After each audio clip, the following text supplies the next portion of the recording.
1-minute speeches. Under the Speaker's announced policy of January 9th, 2023, the gentleman from Arizona, Mr. Schweikert, is recognized for 60 minutes as the designee of the Majority Leader. Thank you, Mr. Speaker Pro Tem. I could see some of the faces going, oh God, they're going to let him speak for an hour. I saw those faces, but there's a lot to share. And first is, I tried to cut back on my coffee this evening, so hopefully my shared annoyance will be somewhat under control. First off, to my brothers and sisters on the left, please buy a calculator. That's simple. Some basics I want to walk through here. Okay, let's do Democrat math here for a moment. And I'm sorry, I often try not to be a partisan this brutal, but math is math. So if I have a world where you can't raise taxes on people who earn $400,000 or more, the Democrat mantra, it's part of their platform, no tax hikes for $400,000 or higher income earners, right? Okay, you do realize that's 98% of taxpayers, meaning there's only 2% left that make income over $400,000. That's how they're going to balance the budget? The math is absurd. So you actually start to work through how this actually works. So you could do a 100% tax rate, 100% tax rate on all those $400,000 and over, and you get nowhere near, I mean a fraction of a fraction of a fraction of what's required to handle the shortfalls, the requirements for Social Security and Medicare. That's the plan the left has given us. It's great political talking points. It gets you cheers at the neighborhood town hall, and you're lying to them. The math will always win. So let's walk through this a little bit more. Do you understand the scale, the cruelty, the immorality of this place and its avoidance? In less than 9 years, the Social Security Trust Fund is gone. Many of us on the Republican side spent the previous year trying to find a moral way, and we were working with Democrats to save Social Security. But instead, the Democrat plan, right there from that podium, when President Biden got up and said, in his State of the Union, said, promise me you won't talk or touch Social Security or Medicare. And the room all applauded. You just sentenced American seniors to the doubling of poverty. In 9 years, the United States doubles senior poverty because those seniors take a 25% cut in their check. That's the plan. Does anyone see the cruelty? I mean, is this what we've become? That an idea that's saying, well, this polls really well if we blame Republicans for wanting to talk about it. This polls really well, this gets us reelected. And yeah, in 9 years we will double senior poverty, but it's okay. Because most people will never hear that, they'll never understand that, they'll never know that. And then we'll do some sort of big tax hike in the future, crash the economy, and it will still not come close to what's necessary. If we don't have a revolution in the cost of health care, do understand what's coming. The CBO's own numbers, and if you do the inflation adjustment on it, we are scheduled to borrow about $128 trillion over the next 30 years, okay? 100% of that borrowing is the shortfall of Social Security if we choose to backfill it. There's the big tax hike. Or the incredible debt financing. The other 75%, so 86, $87 trillion when you add in the financing costs, is the shortfall in Medicare. This is what goes on around here. The lying to the American people about the math. So let's walk through this. Stabilizing the debt at about 95 to 97%, which was always what the economists told us we needed to do. If you did that without spending restraints, remember, the fight right now over the debt ceiling is we're basically, as Republicans, saying we have to communicate to the world debt markets that we take our debt seriously. It's more than just raising our credit limit. We're going to do something. In 2011, I'll show you the words from S&P. We were downgraded, not because of the debt ceiling fight. We were downgraded because we did not communicate to the world and to the debt markets we were going to take debt seriously. It's a decade later, debt is dramatically worse. The demographic curve now is crushing us. And the proposal from the left is, just spend more money. Don't worry about it. We'll tax people over $400,000. Even though it's 2% of the population, you can take every dime they have and it doesn't do anything. One more time. If you were to stabilize U.S. sovereign debt at 95 to 97% of GDP, if you don't do anything on the spending side, remember, we're trying to do something on the spending side. So we do what Democrats have proposed, saying don't do anything. You have to go to from our current sort of 15% payroll tax, that's your FICA tax, you're paying into Social Security, Medicare, unemployment. You have to go to 24%. So that's the Democrat plan. FICA taxes go up to 24%, and you have to do a national value-added tax on top of everything else. So everything just went up. And you remember how a value-added tax is every step of production you add another 20%. And this is not paying off any debt. This is just stabilizing enough cash flow to hold us at that about 95, 97% of debt to the size of the economy. You need a 20% VAT and a FICA tax that is actually at 24%. And that just provides stability. That doesn't pay anything off. That's the plan. And you realize the absurdity of the speeches that come behind these microphones. And it breaks my heart because there's things going on in our society. We're getting old very fast. There's a horrible article today out about seniors living on the street. Think about what's going to happen in less than 9 years when those seniors get a 25% cut in their Social Security check. And that's the plan. Avoid it until the last moment. Maybe we'll just cut them. Social Security over the 75-year is $202 trillion underfunded.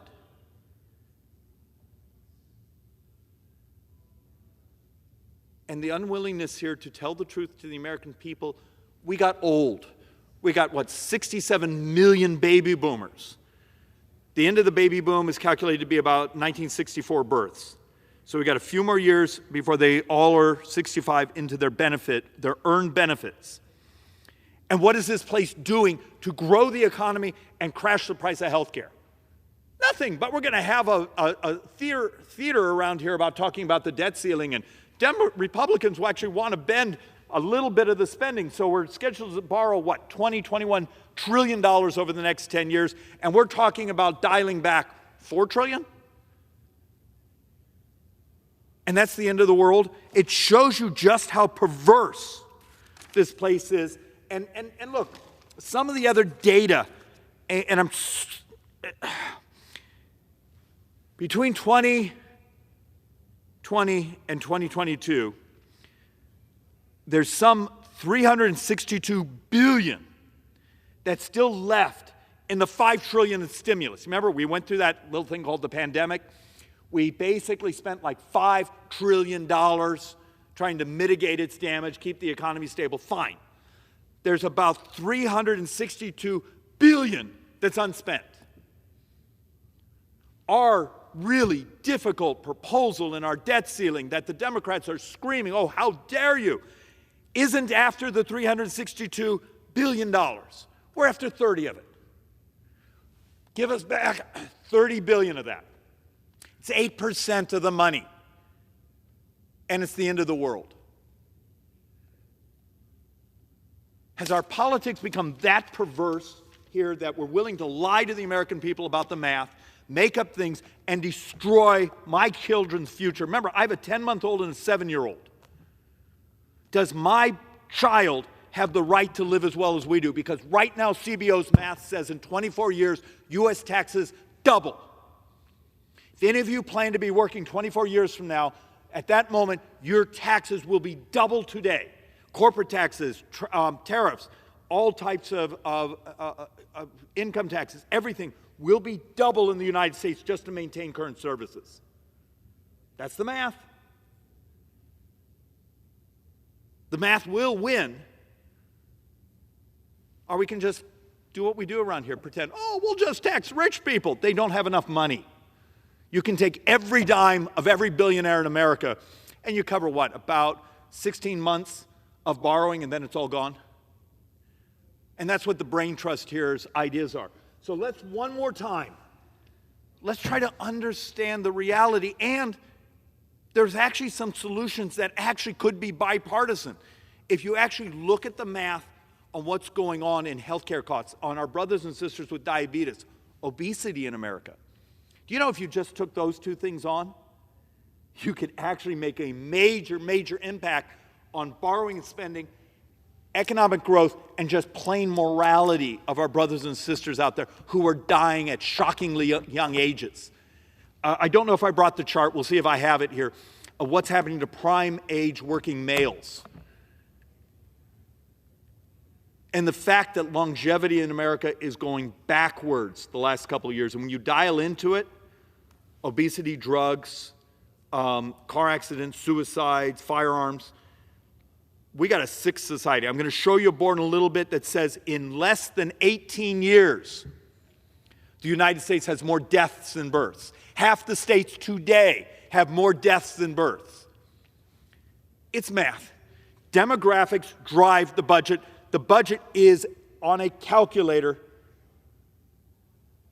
and yet it's so much easier to lie, and I'm saying that word over and over if you've noticed, because we're not telling the truth. All right, Mr. Speaker, the House is not in order. The House will be in order. Thank you, Mr. Speaker. One more time, the math may be uncomfortable, but it is real. If you look at this chart, and I often start with that one, don't look at 1965. Let's look at 2022. This is our spending pie chart. It's just easy, it's simple. Do you see this part here, this green and this blue? This is defense, this is discretionary, everything else is on autopilot. According to CBO from 2-3 months ago, we can get rid of every dime of discretionary. There's no more White House, there's no more EPA, there's no more anything. And you can get rid of every dime of defense. This is according to CBO, because I know we all sat and read it. In 9 years, you get rid of all discretionary spending and you still have to borrow a couple $100 billion, and that's without backfilling a dime into Social Security. And remember, then CBO a couple weeks later did an update on Social Security saying, 9 years, it's out. It's gone. 25% cut to our brothers and sisters who are 65 and older. Double senior poverty. And we already have to borrow a couple $100 billion a year just to cover the mandatory in 9 years. That's what we're going. It's the math. And I know we all bathe in the facts because we don't want to mislead our constituents on how much trouble we're in.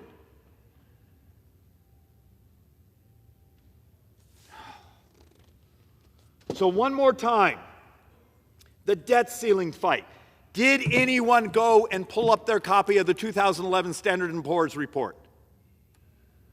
I've heard multiple folks here refer to it. We got downgraded one tick from AAA to AA+.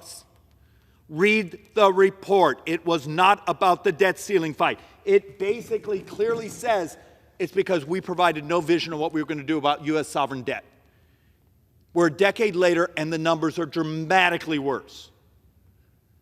And some of that being worse is not Democrat, it's not Republican, it's COVID.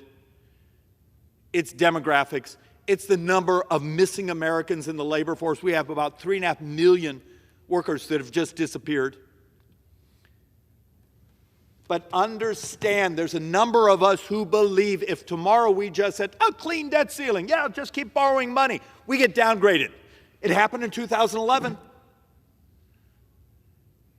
The rating agency did not believe we were serious. And understand, if 2 rating agencies did this exact same rating, The stress in U.S. sovereign markets is real because all of a sudden, lots of states, lots of governments, lots of bond funds can no longer hold U.S. sovereigns because you can have one of the three big rating agencies downgrade you, but you can't have two.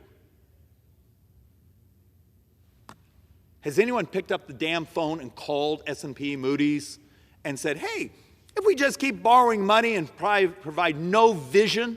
Because remember, our brothers and sisters on the left made this, hey, we did that Inflation Reduction Act, which is an Orwellian name, and we had some deficit reduction in there. Of course, now that it's been rescored, there is no deficit reduction in there.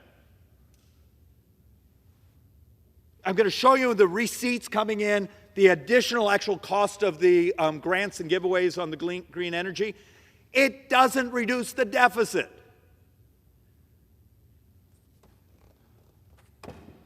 And once again, the only times this place, I think 1993 was the last, or excuse me, 83 was the last time this place actually did some deficit management without being up against a debt ceiling. Of course, also understand at that time, Social Security was about to go broke, and you had this guy named Ronald Reagan and Tip O'Neill who got together and said, we're going to do the moral thing, we're going to save Social Security.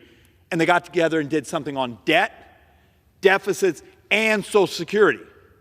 The problem was that was supposed to be a solution that took it out for about for at least another 15, 20 years from now.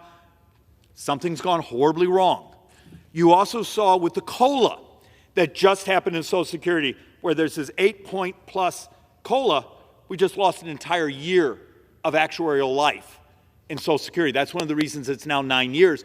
If core inflation stays where it's at right now, this next COLA won't be 8, but could it be 4? Could it be 5? If it is, be prepared to lose almost another year of the actuarial life of Social Security. So let's actually walk through some of the things that are going on, or excuse me, have gone on. To my brothers and sisters on the left, does anyone remember the way back, well let's call it 2019. Democrats controlled this body. You had a Republican in the White House. Democrats would not agree to a clean debt ceiling hike.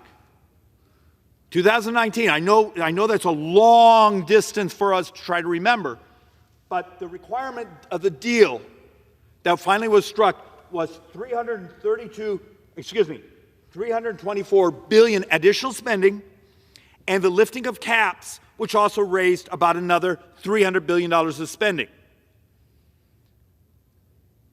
Is that the left's version of a clean debt ceiling? Come on, this is only how many years ago? This is what happened last time. This is where they're at. So the absolute disingenuous nature of this place, to come behind these microphones and say, clean debt ceiling. How dare the Republicans try to bend the spending curve and save the country? Come on, live by your own standards. And once again, look at all the debt ceiling deals. Do I need to walk through Graham-Rudman, the balanced budget amendments, the omnibus? How many of you even remember some of the really popular ones, PAYGO and all those things? This is a list. Every single one of these is because of a stressor of the debt ceiling. Some of these were Republicans controlled the Congress. Some of these were when Democrats controlled the Congress. But this fantasy here, we should just do a clean debt ceiling because that's what we always do, is an absolute lie. And you look at some of the big things that actually made a difference in this country. Go back to Graham-Rudman in 85 and 87. That was up against debt limits. The deficit reduction authorities. PAYGO. Remember, PAYGO basically got renewed multiple times in 90, 93, 97, 2010. And it basically had the multiple ways of managing. If you were going to spend more, it had to end within a certain time or had to be offset. The Budget Control Act, which is the big one from 2011, I'm going to show you, it was wonderful up until we cheated on it. Because this place couldn't actually live under its own constraints that it agreed to. But the debt limit increase, we raised it to $14,700 billion. Now public debt is what? 12 28 trillion? You know, total debt, if you take the money we borrow functionally from agencies, or trust funds, those things, we're what, 32.4. And then you have a little problem, though. This is the disingenuous thing this place did. So we had the Budget Control Act. It was going to be 1.7 or $1.7 trillion. This was between 2013 and 2021. Discretionary savings under the Budget Control Act. Except the desire here, and this was Republicans too. I'd love to blame Democrats only, but this was Republicans too. 27% of that savings never happened. Never happened because we couldn't live under sequestration. It shows you when you walk them down the hallways here in the Capitol and there's armies of people coming into your office all day long, and what do they want? They want more money. Understand, Washington, D.C. is about the money.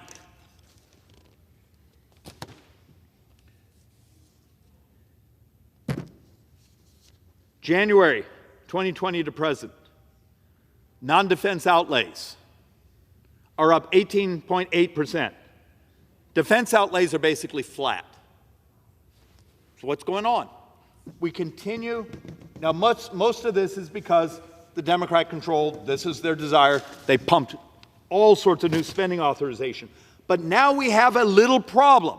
Let's go to right now. Last month's number. How many were paying attention to the CBO monthly update and saw that entitlement spending in the first 7 months of this year are up 11%? Most of that is actually inflation adjustments within Medicare. Medicare went up about 16% in spending. Most of that is actually driven by inflation calcs. But did anyone pay attention to the receipts? If you look into the tables in depth, there's a pretty substantial fall in capital gains. There's a 10% fall in tax receipts. They're not revenues, they're tax receipts. I know we wrote revenues on the board, but they're receipts is the proper term. So here's first 7 months of this fiscal year. We have an 11% increase in the spending of entitlements and a 10% decrease in our receipts, our revenues. And what's fascinating is some of the economists are saying that fall in receipts is going to continue because most of it's in the capital gains category. And if you've had a big inflationary cycle, we've seen this before in the United States, during times of inflation, when most of the capital gains you have is fake. The value of your asset didn't go up. It just got more expensive, but your transfer asset, so you have a building, oh wow, it's worth a lot more money today. You're going to go buy the exact same building. Did your building do something special? Did it really go up in value, or was it just inflation? We're going to tax people like crazy on inflation. Now, some things we're starting to index. We don't do it on capital gains. The other fragility we need to deal with, I have a chart. I did not bring it tonight because I figured I had enough of them. Go to your annual CBO scoring, and within there, there's a table that basically says if you had a two-point increase in the financing of U.S. sovereign debt, so a 2% increase over, I think the number was like 25, 28 years, from the previous decade, at the end of that 25, 28 years, every single dime of receipts goes to pay interest. There's no more money for anything. A 2% increase in the baseline interest cost over the next 3 decades consumes every dime of projected tax receipts. That's the world we live in. How many people come behind these mics and tell the truth about the math? So let's take a look at what we've just experienced so far in the first 7 months. You do understand just in the role we have right now, here's our new issues and the portion that's been rolled of the refinance of U.S. sovereigns so far in the first 7 months, our interest costs are already up 40%. So the first 7 months carrying costs will be over $100 billion more just because of interest. And you don't think debt markets, even if we raise the debt ceiling, aren't going to look and say, wow, you guys are borrowing $51,000 every second. In 9 years, we're scheduled to borrow over $90,000 a second. You don't think debt markets are going to start requiring a premium? There's some great literature today. I actually think one was in the Wall Street Journal, I think yesterday or maybe over the weekend, talking about long-run interest rates look like they're setting new baselines. Be prepared for a future where dramatically more of our spending is this. It's just the financing cost.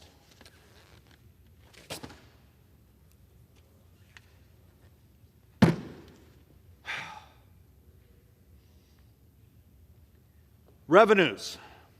Budget surpluses, including adjustments, timing effects, federal outlays, You're basically, our spending is up $274 billion. This is in the functionally from the baseline, the end of the 2022. So we're functionally, do April to April. Much of my baseline cost there is up 73%. And look, this board may explain it better. Year-to-date deficits. There were discussions at the end of last fiscal year that the 2023 fiscal year could be $1.4 to $1.5 trillion borrow. A couple people were predicting, hey, when you kick in inflation, it might get to 1.6. Right now, that board from April, if you take that and line that out to the end of the fiscal year, you're going to get close. You may not cross it. You're going to get close to a $2 trillion borrow this year. So think about some of the things we're fussing at each other out, and yet the wheels are coming off immediately around us. How many people are paying attention to what's coming into Treasury right now and going out of the Treasury? Does anyone care? Are we so, basically intense on, I got to push money out the door to get my votes because that's how I buy my election? You got to understand how fast the numbers are falling from us. Year-to-date deficits look like they'll be 236% more from the baseline of 2022.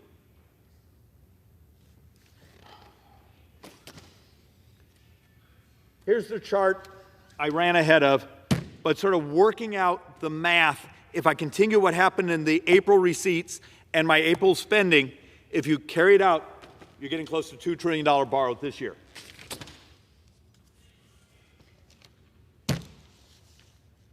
And I've been wanting to do a bit of this.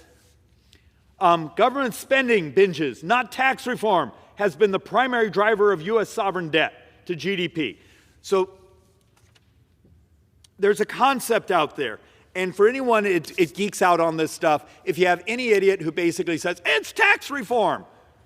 Okay, look at the long range. Since the 16th Amendment, and you start to look at what sort of the modern tax era after World War II, when we've had very high marginal tax rates, very low marginal tax rates, combinations where we raise corporate taxes, lowered income, all the combinations out there, we almost always get within a band of about 18 to 19.8% revenue receipts to the size of the economy.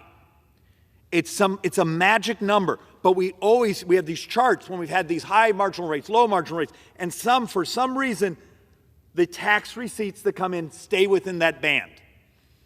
If you want more money, grow the economy. That seems to be the only way you get more tax receipts in the long run. You get a spike and then boom, it goes back to that mean. And look, that comes from liberal economists, conservative economists. There just seems to be this nature that the economy comes back to this is what the society, the nature of our economy is willing to send in federal tax receipts. But here's part of the crisis coming. Just this decade, and remember, this board is already a year or so out of date. In functionally 9 budget years, our spending will be over 24% of the size of the economy. 24.3, and actually I think that number may be light because this board's about a year old. But we're projecting our tax receipts to come in and I should explain this, about 18, a little over 18%. When you start talking these big numbers, particularly in a time of inflation, the dollar amount is often distorted. So, and really, as economists, if you're talking with them, they're going to do percentage of the GDP, of the economy. And the reason you do that, you can have high inflation, low inflation, that percentage makes more sense. What happens in a world, just like this board says, this is what we're projected to do in 9 years, our spending will be 24.3% of the entire economy will be being spent by the federal government, but we're only going to be taking in 18.2. And you already have the other boards that talk about, well, you can raise taxes, but the amount of receipts you're going to get are going to fall back into this mean. That delta, that gap, is what will take down this republic if you carry that out for another 20, 30 years.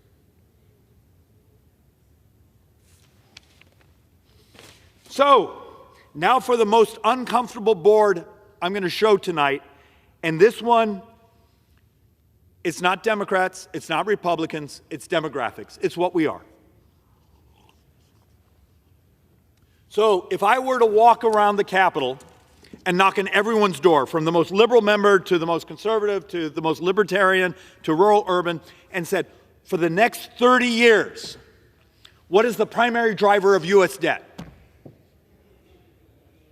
How many of you would look you in the eye, Mr. Speaker, the House is not in order? House will come to order. Mr. Speaker, if I were to do that, walk around the House and ask people, how many would look you in the eye and say the debt for the next 30 years, 100% of the borrowing? So our new calculation is about $128 trillion over the next 30 years, 100% of that borrowing, 75% of it's Medicare, 25% is if we backfill Social Security. The rest of the budget actually has a positive balance. It really, this board upsets people, because how many of us are willing to get in front of our community town hall and say, look, if we don't have a revolution in healthcare costs, we get consumed. And understand, when you start talking about the total numbers here, you're talking about approaching 200% of debt to GDP. How many of you think the world continues to want to buy U.S. bonds? We're not Japan. We don't save every other dollar we earn. We can't internally finance our own debt when we get to those levels, but that's what's coming. And it's not Democrats, it's not Republicans, it's demographics. We got old. There are solutions here. There was a solution we could have come that was moral to try to save Social Security, but as I started with, Democrats decided it was a better campaign issue than a morality issue. So fine. Let's be a country that's heading towards doubling poverty for seniors, because that's the plan right now, is we're not going to talk about it. But you can't make this go away. And this number, as healthcare inflation continues to be more than double baseline inflation, this number is running away from us. So could we maybe have an attempt to have an honest sit down with the most liberal members, the most conservative members, and saying, do you know 33% of all U.S. healthcare spending is diabetes? Would we be willing to have an honest conversation about obesity in America and how we now have 6 states that over 40% of the population now is obese, and it's killing young people? The heart disease, the other cascaded diseases. 5% of the population is over 50% of all healthcare spending. Do we love and care for people? Why don't we understand the morality of helping, doing the right thing, and building a bunch of clinics to help people manage their misery is not a solution. Curing the damn disease is. And there's ways to do it. We're doing a math project right now with some of the joint economic economists, trying to say, what would happen if I took my Medicare, Medicaid, Indian Health Services, my VA populations, took those who are morbidly obese and said, we're going to give you GLP-1s. We got to talk about it. It's real. There was a time in this place it was uncomfortable to talk about smoking. There was a time they actually smoked here. And within 3 decades, we had a cultural revolution of sorts that's much healthier. And it saves lives and extended lives up until the last couple years now where we see U.S. mortality going the wrong way. This number is burying us. It's not Democrat, it's not Republican, it's demographics. But the solution is also doesn't need to be Democrat or Republican, it's moral. It's just hard to talk about because it doesn't fit our typical rhetoric. And you'll get people say, well, I just want every dime I put into Social Security and Medicare. All right, great, that'd be a great deal. Do understand the average couple in America, and this board is about a year out of date, will have put in about $625,000 over a lifetime into Social Security. They're going to get back $698,000. That's about a $72,000 spiff. You would have done much better if you'd been allowed to put a small portion of that in the markets. You'd done much better. You know, we all have our TSP here, our thrift savings account. Could you imagine if Americans had been just a portion of their Social Security into that? But do you remember the wars around here 20 years ago? You're talking about privatizing Social Security, so you made America poorer. Great, but you won the politics. But America's much poorer today. Great, good job. But here is the primary driver. Here's the punchline. This is the primary driver of U.S. sovereign debt, and almost no one's willing to talk about it. That average couple will have put in about $161,000 into the Medicare tax, the Medicare Trust Fund. And Medicare Trust Fund, as everyone here knows, only covers about 40% of Medicare spend. The rest comes out of the general fund. You put in 161, you get out 522,000, and we're recalculating this number. We think this number may have now jumped all the way close to $600,000. So that delta from this 522, from you putting in 161, multiply that by just the baby boom population of, 67 million, you just found where most of the debt for the next 30 years comes from. It's not that hard. A couple batteries and a calculator, you'd be amazed what you can figure out. And then the brain trust out there, sorry, can I take that back? So many people have been misled for so long with complete folklore about the debt. So I have this one woman in the Phoenix area that literally every other day, you know, if we just got rid of your salaries and your pension, we could balance the budget. And I always say we're probably already overpaid for what we do, or at least what we accomplish. But you see the little sliver here? I tried to build a calendar. What would happen on a calendar if I could say, here's my days of borrowing? Remember, we're borrowing $51,000 a second. So if you got rid of all of Congress's salaries and pensions, it's about 18 to 19 minutes of borrowing for an entire year. That's all it is. You get rid of every dime of foreign aid. It's about 12 days of borrowing. We need to stop misleading the public. I have things on here where if you double the corporate tax, where you get about 6 weeks of borrowing covered. The scale that is here today and the scale in a decade is almost double. Do we understand the scale that's coming? And it's demographics. We got old. It's just really hard to stand in front of an audience and say that. But it's math. And look, I can belabor this, but I have some of the charts that walk through, the two, and I'm going to do another presentation when we get back on the 2017 tax reform of here's what it's scored to have cost, and here's what we found in additional receipts and revenues. But even if you do the baseline scoring from a few years ago, it's just a fraction compared to even when the Inflation Reduction Act, the green spending in there is now being scored by Goldman Sachs and those to be $1.2 trillion. And the reconciliation on tax reform was what, 1.6? Do you start to understand the scales? We make up numbers around here. And you start to look at the 2017, you see the little green slice here? That's using the baseline score of $2.74 trillion without the offsetting dynamic score added to it. And that's just saying, hey, if my brothers and sisters on the left want to say, it was the tax reform, huh?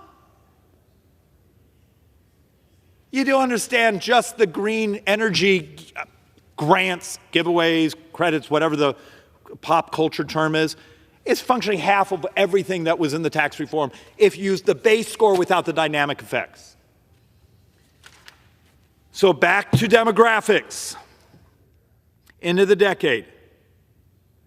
How many of us have all used this chart? It basically says 1960 we had 5.1 workers for everyone that was 65 and older, basically receiving Social Security benefits. End of the decade, you functionally have 2 workers. So you and your partner have your own retiree. Anyone seeing the math problem? And there's something called a dependency ratio. And this one's really fascinating because if you want to even think globally, the United States is actually, we're in tough shape. We're much better off than much of the rest of the world. Let's take the world's 3 biggest economies. And I only put this one on because it interests me.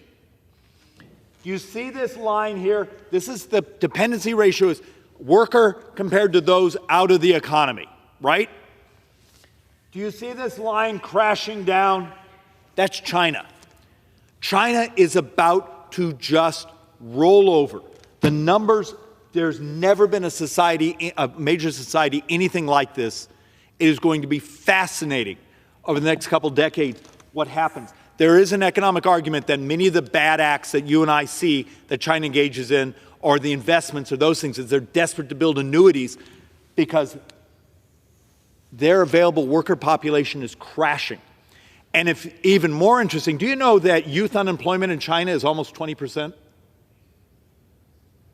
Because they're graduating universities, they don't want factory jobs, they want white-collar jobs. We should really understand what's going on with those we consider our competitors. But the United States, we start to roll over here. It's upon us. This is our future. We need to not be scared of the things that bring disruption but productivity to our society. If you are scared of AI, okay, maybe read an article or 2 about it, but understand the potential productivity that brings to society. Get used to the concept that you go to your favorite fast food place and there's a robot behind there flipping the burgers. We don't have the available populations. And importing poverty doesn't work because the way we do entitlements in the United States, the offset cost doesn't work. And remember, if I ask the room, what's U.S. fertility this last year? We're down to 1.7, and that's actually a tick back up from the pandemic. So you remember how many people thought during the pandemic we were going to have this baby boom? Just the opposite happened. We're at 1.7 fertility rate. You need what, 2.1 just to stabilize population? Understand, today forward, the school districts in your neighborhood will have fewer children. Are you prepared to understand that's our future? Remember the data point before. In 18 years, more deaths than births in the United States. Now sit down and fix Social Security with me, and you understand the problem in the math.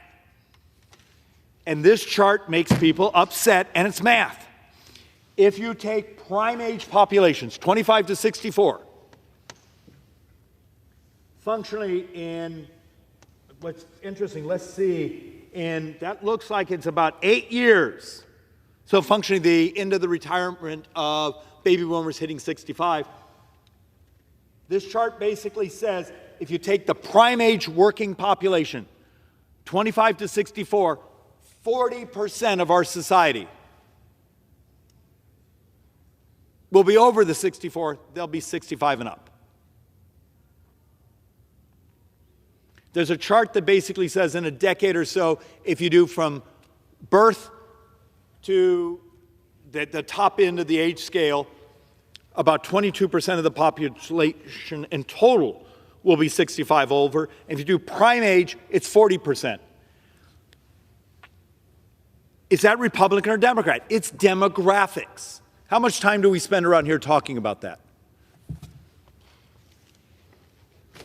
1 or 2 more boards, Mr. Speaker, and we are done. Yes, I'm waiting for applause on that. Medium age of first marriage. Now, why would you put up medium age of first marriage? You remember how we just talked about fertility rates, we're getting old as a society, more deaths than births? We actually have some really interesting things going on in society.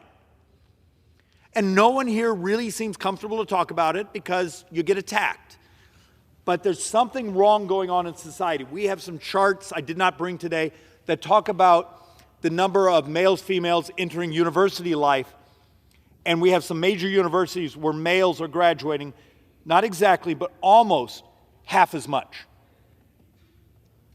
Okay, do you understand what that basically means, the marriageability gap and those things? There's something horribly wrong in our society. Mr. Speaker, House is not in order. And members are reminded to take your conversation outside. The House will be in order. This is basically, we need to have a conversation about it. It's not Republican or Democrat. It's going on around us.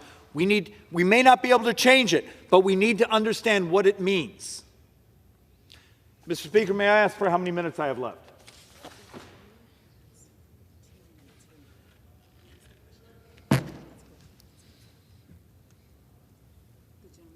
Mr. Speaker, may I inquire into how many minutes are left? I apologize. You have 14 minutes. Thank you, Mr. Speaker. My last board, and then I intend to yield to my friend. Deaths by 20, well, look, this is the chart I was going to end with. Remember how we've been talking about what's happening when we start to have more deaths than births? Understand that 18-year number, it doesn't just stop there. You basically have a society, as you get into 2041, 2043, we continue to fall more and more. We will have a population decline in the United States. Understand the responsibility for someone like myself on Ways and Means, the responsibility of all of us here. We have promises to keep. We made promises about Medicare. We made promises about Social Security. If you understand the demographics that are ahead of us, you understand the difficulty. And it's why so many of the proposals of, if we just raise this tax, and when we finally get the actual scoring on it, it doesn't actually work. Doesn't stop us from hearing it quoted all the time, but when you actually read the actuary reports, the math doesn't work. This is us. This is our country. It is continuing. It doesn't have to be dystopian. I come back. What's the single biggest thing you could do that's both moral and incredibly great economics and a major bend on the debt? All of us get together and decide we are going to take on diabetes. We're going to have an honest conversation of disrupting obesity. We're going to maybe look into, should GLP-1s be available? Should we actually take on some issues within the Farm Bill, which is always so difficult to talk about, of helping our brothers and sisters manage? Because there's some amazing math out there that says if you look at much of urban income inequality, is it racism? Is it education? You actually dig into the data sets, it's health. The number of our brothers and sisters who are sick are taking care of grandma because she's gone blind because of diabetes. Is that Republican or Democrat to be willing to dive into an issue like that? I will argue it's just moral. And with that, Mr. Speaker, I yield back.